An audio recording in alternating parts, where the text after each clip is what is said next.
In today's story, we look at a woman who divorces her husband in search of better action in bed, only to get pumped and dumped. Hits the wall and comes to the realization that she has no place in her ex-husband's life. We are just a few more subscriptions away from our target. Please help us reach that target by clicking the subscribe button.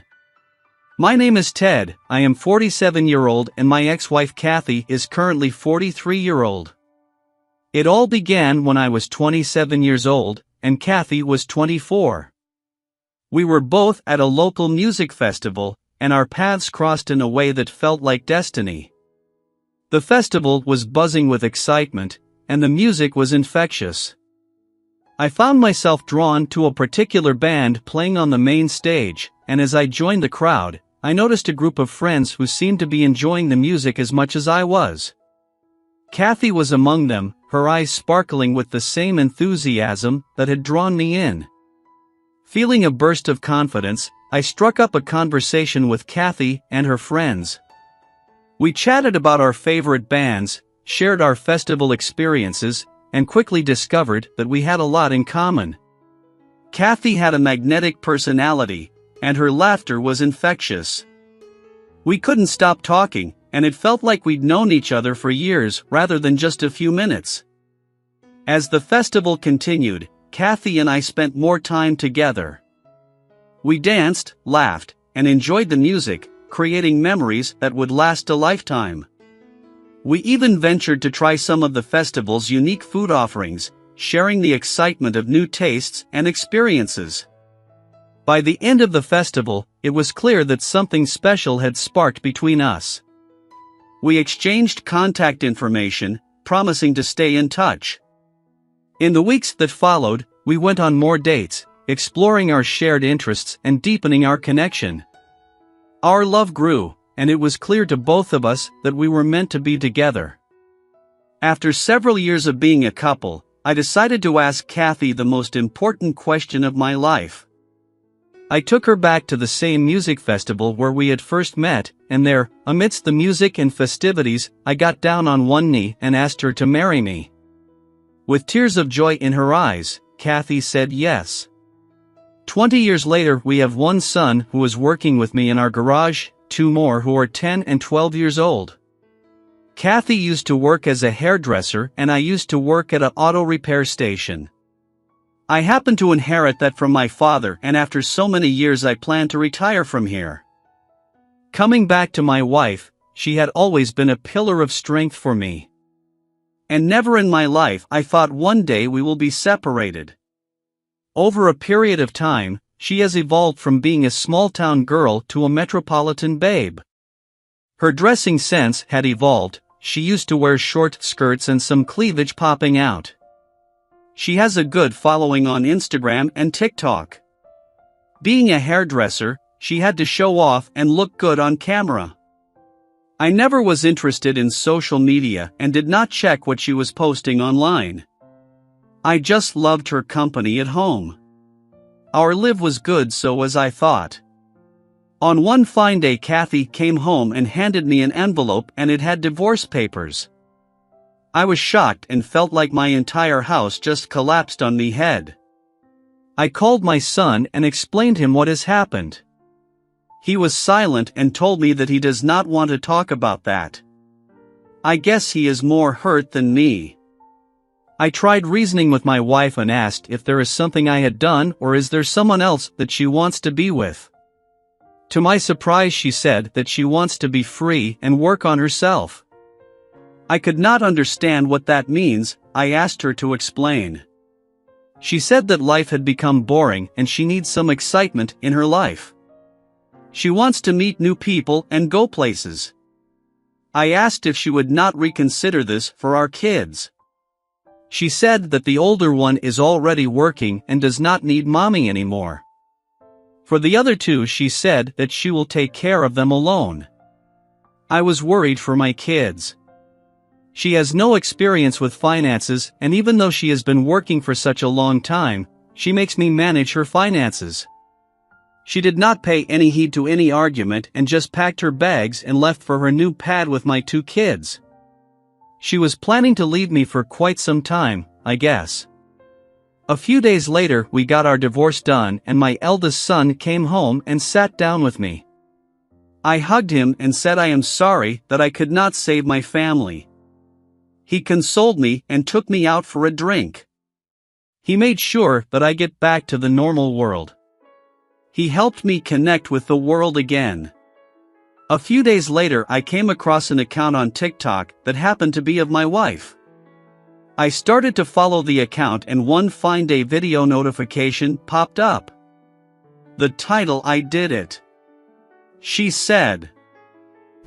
It's kind of a long story. I'll try and see if I can fit it in 60 seconds. So we met in our early 20s. We got married at 27.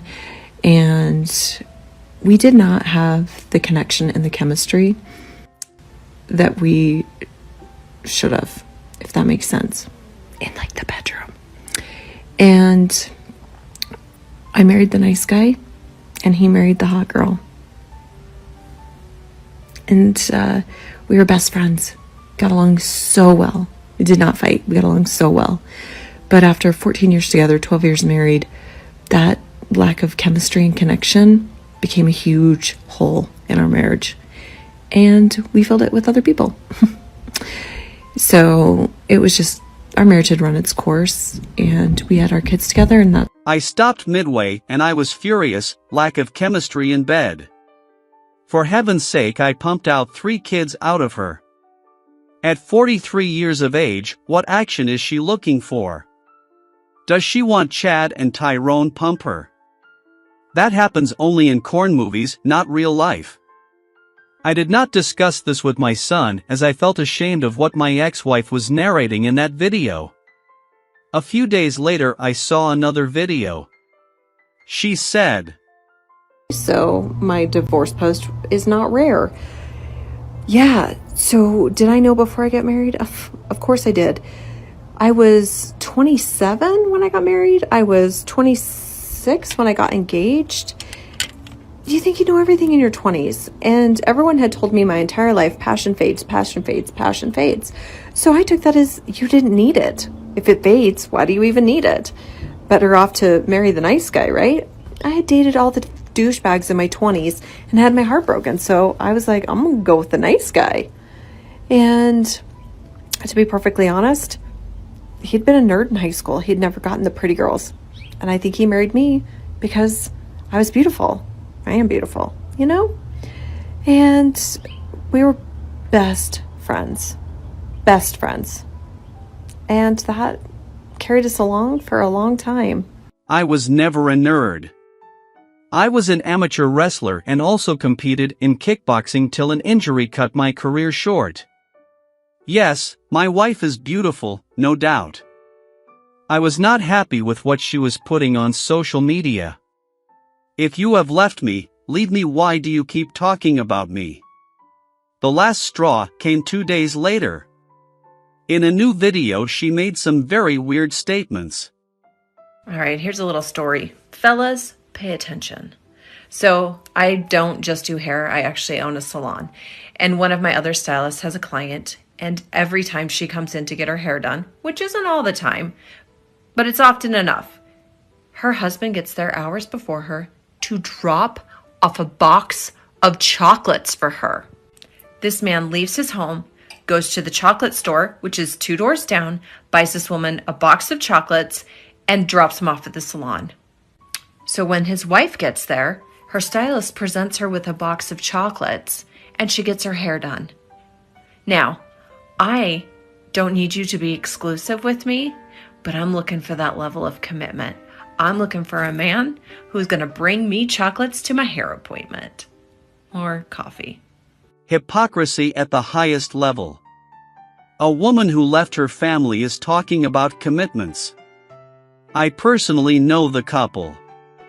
They have been married for the last 25 years. They know each other since kindergarten and have been together almost all their life.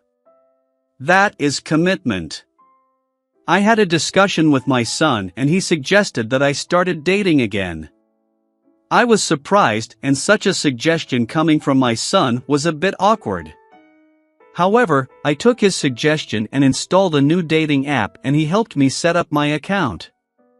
I was surprised that I was getting noticed, and within a week I was on 3 different dates. It got my confidence back. And in a month, I had dated 12 women and even got lucky on 2 occasions. However, I was still not feeling the sense of being loved. So, I reduced my outings, and eventually, after a few weeks, I found an amazing woman who I was able to connect instantly. She happened to be my eldest son's teacher from his school. I was feeling loved again and was happy with her being present in my life. I was still looking at my wife's videos, which over the last few days had become a bit gloomy. She had started looking old in the videos, and it seems that she was having a hard time.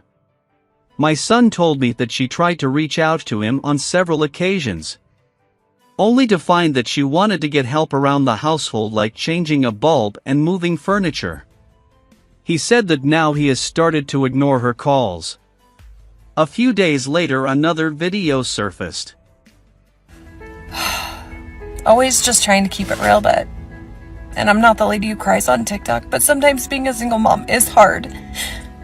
Because you don't have anybody else to rely on, except for yourself. And so, my hot water heater went out, and I now have to miss my youngest son's flag football game, which I only get to go to every other week because I work on the weekends that I don't have them. And now I have to miss it because I have to stay home for a damn hot water heater to be installed. And it's just super frustrating at times because I'm the only adult in the house. And so now I have to leave him and go do that. And sometimes it's just hard to not have anybody to rely on. And yes, while I have a boyfriend, he doesn't know my kids. They're not involved. And so he can't be at my house. He can't help. It's just me. It's just me. And sometimes it's hard. And that's real. I laughed at her condition. I guess now she knows why our ancestors had a tradition called marriage. Why we have a man and woman in a household. A few days later, I got a call from her. I was surprised and answered the phone. She asked for money as she had spent a good fortune in getting her pad renovated. I had given a lump sum amount as part of our divorce settlement. She stated that she invested that money in her new boyfriend's business and it has not taken off yet. Her boyfriend is a 27-year-old college dropout with big plans. I told her that it was no longer my responsibility to take care of her and I will only pay for my kids' upbringings. At that moment I was worried for my 2 sons. She started crying and I told her that I want my sons to stay with me so that she is able to manage her finances better. She reluctantly agreed. I quickly called my lawyer and made arrangements for the same. I got the custody for my kids and now they are with me. I did part way with a lot of money as it was for her approval. I did not mind letting go of the money as long as my kids are safe. Keeping my kids with her would have got her more money out of me.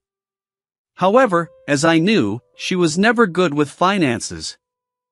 I know I am being selfish, but it is for the good of my kids. After a few months of calm, I got her call again and she just started crying. I asked her what happened. She told me that her boyfriend has abandoned her. She kept crying and said that she did so much for him. She invested all her money and she gave him love and he just left one day. Karma is savage. I heard all her sob story and then asked what does she wants from me. She asked if she can borrow some money as she had put her business as collateral for a loan she took for her boyfriend's business. I was shocked. How can she be that stupid? I abruptly stopped her and told her that I will no longer be part of her misery and asked not to call again for money. She shouted and started blaming me for our separation and said I did not try enough to make our marriage work. I shot back stating that I did not try cause I was a nerd and nerds don't know how to be with women. She was taken aback. I then told her that she needs to start taking ownership of her actions and face the consequences alone. She cried a bit more and started apologizing and asked if she can come back in my life as my wife. I told her that she was not required anymore as my marital bed is not empty. She was shocked and started shouting how dare I start dating, and even went further, calling me a cheater. I could not hold my demeanor anymore. I shouted back at her and told her to buzz off. Over the next few days, she kept calling and I kept ignoring her calls. I wanted her to know that she is no longer a part of my life. I left on vacation with my new girlfriend, posted some of our happy pictures on social media. As expected, my ex-wife started commenting some nasty stuff on these pictures. Before I could do anything, a lot of people hurled even more nasty things on her comments. She was berated online and people called her a jealous ex and many nasty words. People told her to get a life and move on. One of the comments stated, "Did your new stud fail to perform? You made your bed, sleep in it." I guess she got the message. People were not having her BS anymore. It has been 1 year since then. I have not yet married but plan to get married soon. My ex-wife is still upset and I really don't care. I do have to meet her on weekends as she has visitation right to our kids. I do not engage with her in any way. Our interaction is just silent. A wise man once said, "Foo*k around and find out."